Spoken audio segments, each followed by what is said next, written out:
नमस्कार दोस्तों, स्वागत है आप सभी का भामू ज्ञानशाला के यूट्यूब चैनल पर। तो हमारी राजस्थान जिला दर्शन की क्लासें चल रही है। जो नए जिले का गठन किया गया है, नए संभाग बनाए गए हैं, उनके आधार पर ही ये क्लासें वो चल रही हैं। तो आज की क्लास स्टार्ट करें उससे पहले आपसे रिक्वेस्ट है कि आप अगर इस चैनल पर नए हैं तो चैनल को सब्सक्राइब कर लीजिए और बेल आइकन को है उसको भी प्रेस कर लीजिए और वीडियो को लाइक है वो भी कर देना। वीडियो को लाइक करने में और चैनल को सब्सक्राइब करने में आपके कोई पैसे नहीं लगते हैं, फ्री ऑफ कॉस्ट है, मात्र 2 सेकंड का टाइम है। मुझे भी अच्छा लगेगा कि मैं भी ये मटेरियल तैयार कर रहा हूँ, आप लोगों के लिए मेहनत कर रहा हूँ। फ्री ऑफ कॉस्ट ये क्लासें आपको मिल रही हैं, तो आपको सिर्फ चैनल को सब्सक्राइब करना है और वीडियो को लाइक करना है। आप लोग शेयर करना तो बहुत दूर की बात होती है, तो प्लीज़ कर दीजिए ताकि मुझे भी अच्छा लगे। तो चलिए आज हम अजमेर संभाग है वो पढ़ना कंटिन्यू करते हैं। अजमेर संभाग है, इसके अंदर जो वर्तमान है उसके अंदर 7 जिलों की जो जिलों की संख्या है वो 7 है। अब इसमें 7 हैं, पहले अलग थे अब अलग कर दिए, तो अब हमें 7 ही पढ़ने हैं। अब ये कौन कौन से हैं इनकी भी हम बात है वो कर लेते हैं। तो 1 नंबर है अजमेर खुद, 2 नंबर है नागौर, 3 नंबर है शाहपुरा, 4 नंबर है ब्यावर, 5 नंबर है केकड़ी, 6 नंबर है कुचामन और डीडवाना और 7 नंबर है टोंक। ये टोटल हो गए 7 जिले। तो आज हम जो पढ़ने वाले हैं वो अजमेर पढ़ने वाले हैं। और 2 नंबर है वो इसके अंदर कौन सा है, नागौर।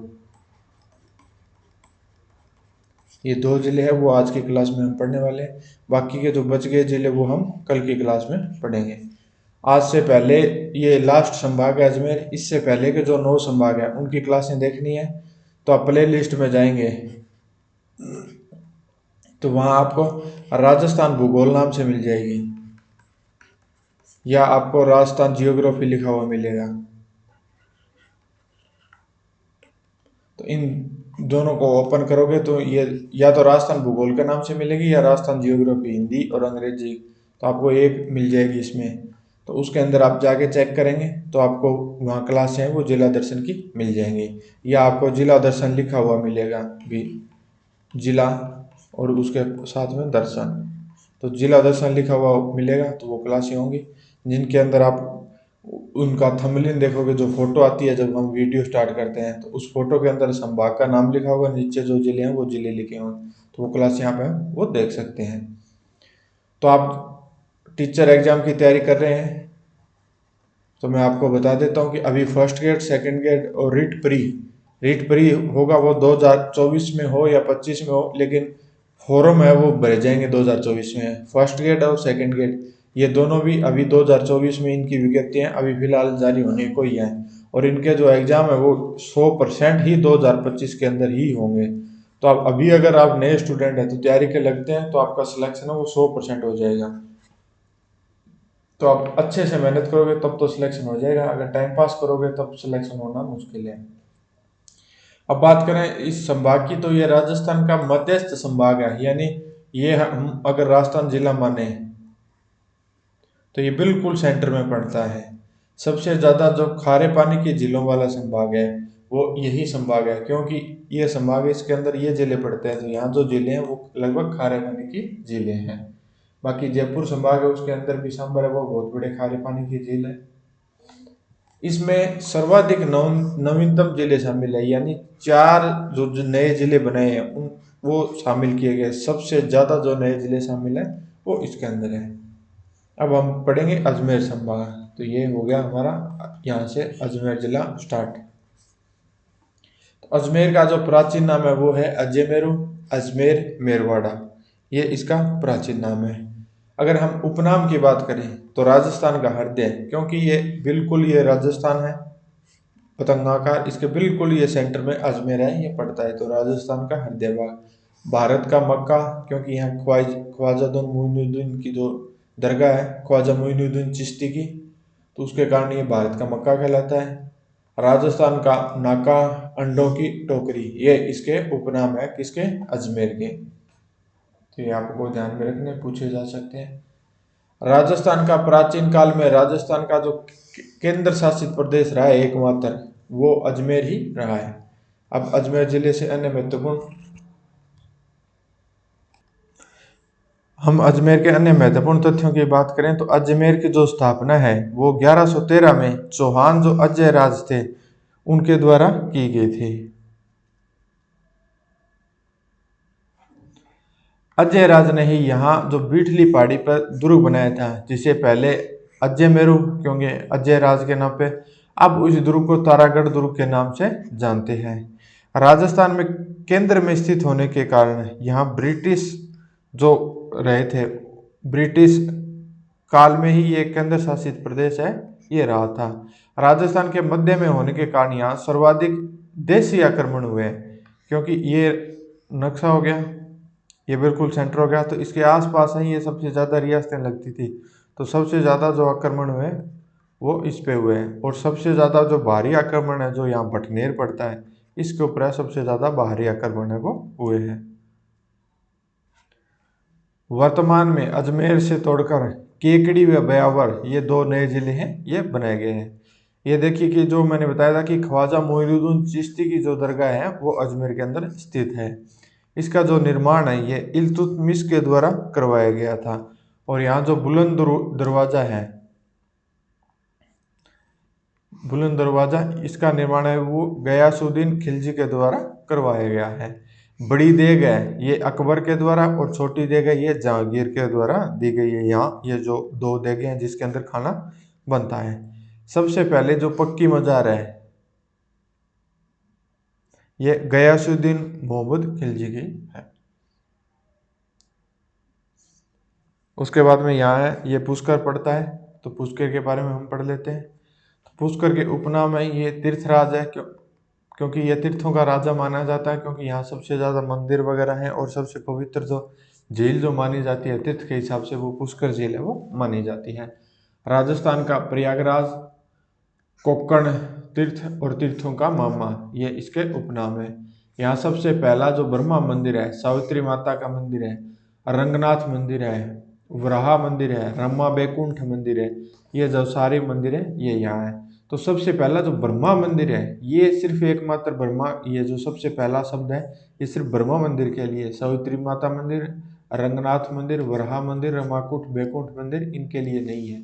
इस चीज़ को आप लोग थोड़ा सा ध्यान में रखिएगा।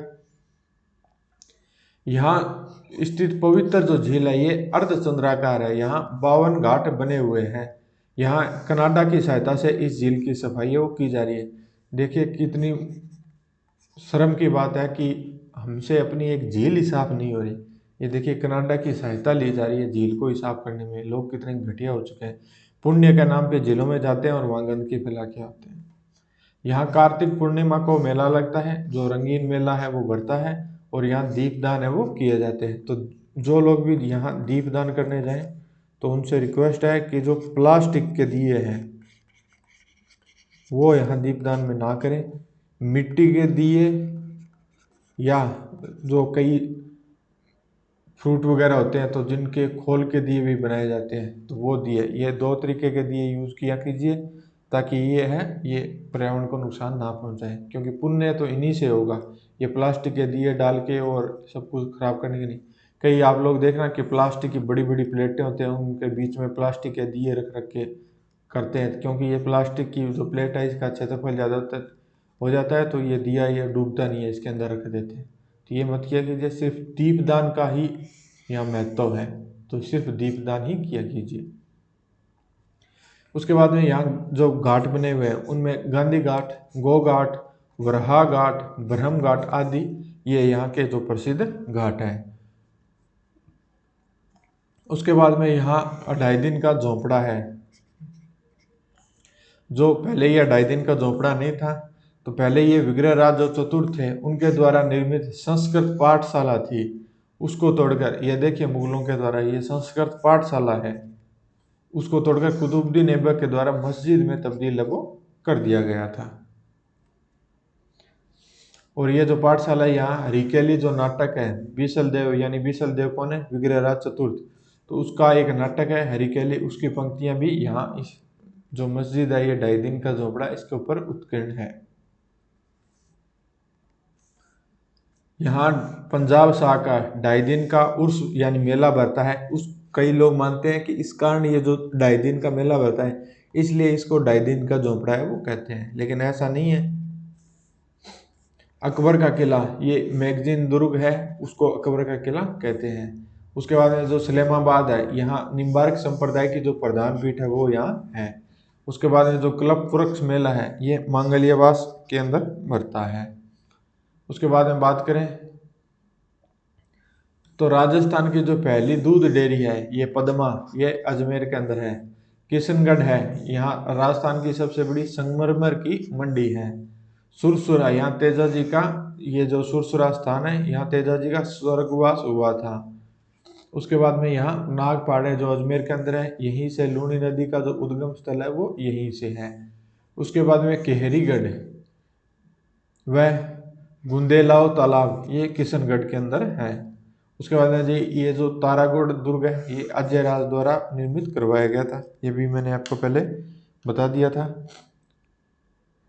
अब इस तारागढ़ दुर्ग की अगर हम बात करें तो इसका जो उपनाम है वो गढ़बिठली है, क्योंकि ये गढ़बिठली पहाड़ी के ऊपर बना हुआ है। दूसरा जिब्राल्टर है, राजपुताने की कुंजी है, और अरावली का अरमान, ये इसके उपनाम है तारागढ़ दुर्ग के।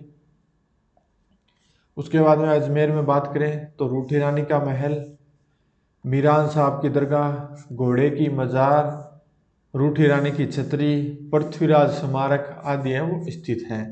उसके बाद में जो अकबर का किला है, जिसको मैगजीन दुर्ग व राजपूताना का म्यूजियम के नाम से जाना गया है, यानी अब यहाँ म्यूजियम है उसका निर्माण है वो कर दिया गया है।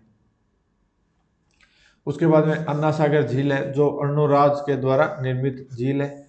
इस झील के किनारे जहांगीर द्वारा निर्मित दौलत बाग है। शाहजहां द्वारा निर्मित 12 दरी है। खाम शाह के दरवाजे हैं, ये जो 12 दरी है ये बैठने का एक चबूतरा टाइप में है जहाँ बाग बना हुआ है, तो इसलिए इसको 12 दरी है वो कहते हैं। ये इस तरह का चबूतरा है, इसके ऊपर ये पिलर लगे हुए हैं, इसके ऊपर उसका निर्माण है वो हुआ है। उसके बाद में सोने जी की नसियाँ, लाल मंदिर, सिद्धकूट चैत्यालय ऋषभ देव को समर्पित है, ये सोनी जी की नसिया। मूलचंद सोनी व टिकमचंद सोनी के द्वारा इसका निर्माण है वो करवाया गया है। ये यहाँ अजमेर है वो समाप्त होता है। तो यहाँ तक अगर आप पहुँचे हैं तो मैं उम्मीद करता हूँ कि आपने चैनल है इसको सब्सक्राइब कर दिया होगा, और वीडियो है उसको लाइक भी कर दी होगी, और आपके जो मित्र हैं, चाहने वाले हैं, दोस्त हैं, जानकार हैं जो तैयारी कर रहे हैं, तो उन तक भी आप वीडियो वो शेयर कर दीजिए। फ्री ऑफ कॉस्ट है ये, शेयर करना, लाइक करना, सब्सक्राइब करना, मुझे भी अच्छा लगे भी हाँ आप लोगों को पसंद आ रहा है। जब आप लोग जुड़ोगे और आप लोगों के सिलेक्शन होंगे, तब आप लोगों का भी नाम होगा, आपके घर वालों के भी नाम होंगे, मुझे भी अच्छा लगेगा भी हाँ मेरे से पढ़ के इतने स्टूडेंट हैं उनका सिलेक्शन है वो हुआ है। तो मैं उम्मीद करता हूँ कि आप लोग हैं वो अच्छे से तैयारी करेंगे, और जो 2024-25 है इसके अंदर 100% सिलेक्शन लेंगे, और ये जो तैयारी करके जो बेरोजगारी सिर पर मंड रखी है, इससे छुटकारा पाएंगे। अब हम पढ़ेंगे नागौर। तो नागौर है, ये हम यहाँ से कंटिन्यू करते हैं। तो नागौर का जो प्राचीन नाम है, नागौर का प्राचीन नाम है अही छतरपुर, ये नागौर का प्राचीन नाम है। अगर हम उपनाम की बात करें तो धातु नगरी और औजारों की नगरी। उपनाम की बात करें तो धातु नगरी और औजारों की नगरी। प्राचीन काल में जंगल प्रदेश की राजधानी ये नागौर है, ये रहा है। नागौर है ये कृषि के औजारों, इसीलिए इसका नाम है औजारों की नगरी पड़ा है, और बैलों के लिए प्रसिद्ध है। जो नागौरी बैल है ये आपने सुना होगा कि तो सबसे ज़्यादा प्रसिद्ध है, सबसे ज़्यादा तेज दौड़ने में और काम करने में सबसे ज़्यादा कामगार ये होते हैं। बाकी इनकी सबसे ज़्यादा जो खासियत है वो उनकी तेज़ी है। पुराने समय में आने जाने के लिए बैल ही यूज करते थे, तो ये तेज चलते थे, तो इससे ये जल्दी है वो अपनी यात्रा है वो कंप्लीट करते थे। राजस्थान में जो पंचायती राज की जो शुरुआत है वो नागौर के बगदरी गांव से हुई थी। कब हुई थी? तो इसकी जो डेट है वो 2 अक्टूबर 1959। उम्मीद करता हूँ कि ये आपको याद होगी। अगर याद नहीं है तो अभी आप याद है वो कर लेना कि राजस्थान में पंचायती राज की जो शुरुआत है वो ये देखिए नीचे भी मैंने मेंशन कर रखा है कि 2 अक्टूबर 1959। उसके बाद में ये जो रेल सेवा है इसमें ये देश नहीं है, ये यहाँ नागौर है, हम नागौर की बात कर रहे हैं। तो नागौर की जो पहली रेल सेवा है वो मेड़ता से मेड़ता रोड तक शुरू हुई थी 1994 के अंदर। जो अभी बंद होने की बात चल रही है, बंद हो गई है या नहीं हुई है इसकी मेरे पास पूरी कंफर्म जानकारी तो नहीं है, लेकिन ये बात अब वो चल रही है। राजस्थान का जो पहला सीमेंट कारखाना है वो गोटन नागौर के अंदर है। उसके बाद में जो गोठ मांगलोद है यहाँ जिप्सम खनिज है। उसके बाद में दधिमती माता का मंदिर है, और जो दधिमती है वो ब्राह्मणों की कुल देवी है। उसके बाद में जो डेगाना है नागौर के अंदर, यहाँ खारे पानी की झील है।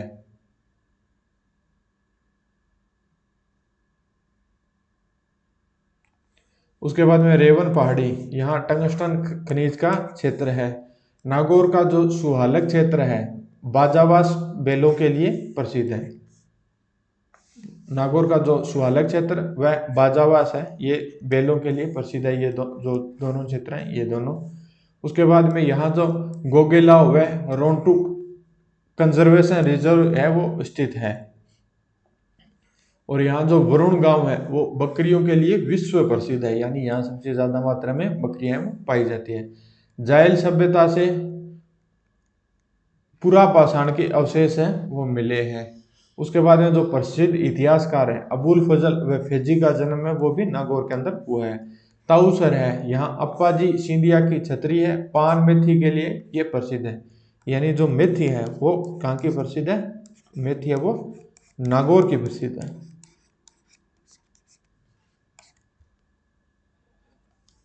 मेड़ता है, यहाँ मीराबाई का बचपन है वो यहीं बीता था। और यहाँ श्री बलदेव पशु मेला है वो वैशाख माह में उसका आयोजन है वो किया जाता है। उसके बाद में नाथुराम मृदा है, नाथुराम मृदा पशु मेला है ये भी नागौर में आयोजित होता है। जीरा मंडी है, एक जीरा मंदिर जोधपुर में भी है, लेकिन एक जो जीरा मंडी है वो नागौर में भी है। उसके बाद में चार भुजा मंदिर है, इसकी जो स्थापना है ये राव दूधा के द्वारा करवाई गई थी। मीरा जो महोत्सव है ये अश्विन पूर्णिमा को आयोजित है वो किया जाता है। मालकोट जो दुर्ग है ये 1558 में मालदेव के द्वारा निर्माण है इसका करवाया गया था। नेक्स्ट पॉइंट की अगर हम बात करें तो जो मीरा मंदिर है, मीराबाई का जन्म है वो कुड़की ब्यावर के अंदर हुआ था। बचपन का जो नाम है वो मीरा का पेमल नाम है। इनके अगर गुरु की बात करें तो गुरु जी का इनका नाम है संत रैदास व जीव गोस्वामी। इनका जो पति है सॉरी पिता है वो रतन सिंह है, और पति है वो भोजराज है। भोजराज किसके बेटे हैं,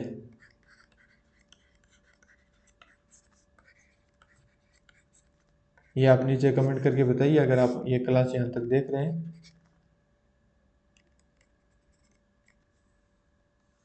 क्योंकि अगर आपने पुरानी हिस्ट्री की क्लासें वो लगाई हैं तो आपको इस क्वेश्चन का आंसर है वो पता होगा।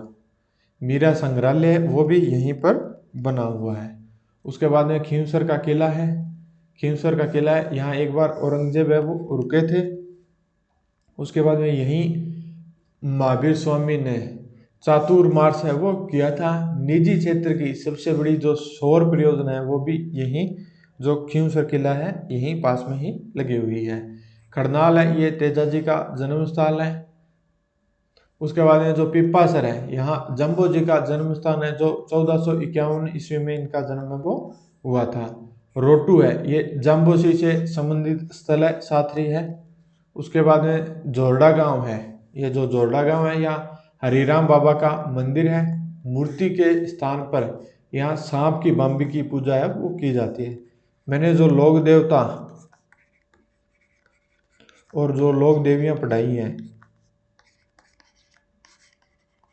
उनके अंदर ये बताया था कि सांप की बम्बी की जो पूजा होती है वो हरिराम बाबा के मंदिर में होती है, और जोरडा गांव ये नागौर के अंदर पड़ता है।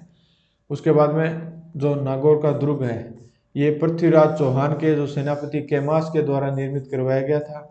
अकबर ने यहाँ शुक्र तालाब का निर्माण करवाया था। ये जब अकबर 1570 में नागौर के दरबार का जो आयोजन करता है वो आयोजन तो इसलिए करता है कि यहाँ के जो क्षेत्र के जो राजा हैं उनको अपने अधीन कर लें। लेकिन उसने उस समय कहा था भी मैं यहाँ अकाल पड़ रहा है तो यहाँ लोगों की सहायता के लिए कुछ करूँगा। तो ये शुक्र तालाब का निर्माण है ये उसमें करवाया गया था। बताते हैं कि इस पर दागे गए जो गोले हैं ये इसको बिना क्षति पहुंचाए हुए सीधे ही वो निकल जाते हैं। ये इस जगह ऐसा स्थान पड़ता है इसलिए यहाँ नुकसान है वो नहीं होता है। तो 1570 में अकबर ने नागौर का दरबार है उसका आयोजन किया था, वह शुक्र तालाब है उसका निर्माण है वो करवाया था। उसके बाद में सूफी संत हमीदुद्दीन चिश्ती की जो दरगाह है वो नागौर के अंदर है, सुल्तान तारकिन नागौर की यहाँ में दरगाह है, सुल्तान तारकिन इसको कहते हैं। उसके बाद में भवाल या भूवाल माता का जो मंदिर है यहाँ 2.5 प्याले शराब है वो चढ़ती है, वो भी ये मंदिर है ये भी नागौर के अंदर है। उसके बाद में अमर सिंह राठौड़ की 16 खंबियाँ जो छतरी है वो यहीं पड़ती है। तो ये नागौर की क्लास के साथ आज की क्लास है वो समाप्त होती है। तो ये क्लास है ये 20+ मिनट की हो चुकी है। तो नेक्स्ट क्लास में जो बचे हुए 5 जिले हैं वो भी हम कर लेंगे। आज हमने 2 कर लिए, टोटल 7 हैं। तो कल हम 5 कर लेंगे तो हमारे 7 है वो कंप्लीट हो जाए। तो यहाँ तक पहुँच गए हैं तो मैं आपको बता दूँ फर्स्ट ग्रेड की विज्ञप्ति लगभग 20 से 25 दिन के अंदर जारी होने की संभावना चल रही है। या तो ये हो जाएगी फर्स्ट ग्रेड की, वरना सेकंड ग्रेड की तो आप मान के ही चलिए। तो आप चाहे फर्स्ट ग्रेड की तैयारी कर रहे हैं चाहे सेकंड ग्रेड की, तो फर्स्ट पेपर तो मैं यहाँ आपको ये करवाऊँगा। लेकिन उसके बाद में आप अगर सब्जेक्ट भी चाहते हैं तो आप लोग है वो ज़्यादा से ज़्यादा मात्रा में जुड़िए। अगर 10,000+ स्टूडेंट यहाँ जुड़ जाते हैं उसके बाद सब्जेक्ट की क्लासें वो भी चला दी जाएंगी। अभी इसलिए नहीं चला पा रहा हूँ क्योंकि सब्जेक्ट के लिए टीचर हायर करने पड़ेंगे और टीचर को पैसे देने पड़ेंगे। तो 10,000+ स्टूडेंट जुड़ेंगे तो उस हिसाब से हम सब्जेक्ट के जो टीचर हैं उनको भी हायर वो कर लेंगे। आपको कोई भी पैसे नहीं देंगे, फ्री ऑफ कॉस्ट है वो आपकी क्लासें होंगी। आपको चिंता करने की जरूरत नहीं है, आपको सिर्फ चैनल सब्सक्राइब करना है, वीडियो को लाइक करना है। तो मिलते हैं नेक्स्ट क्लास में, तब तक के लिए जय हिंद जय भारत।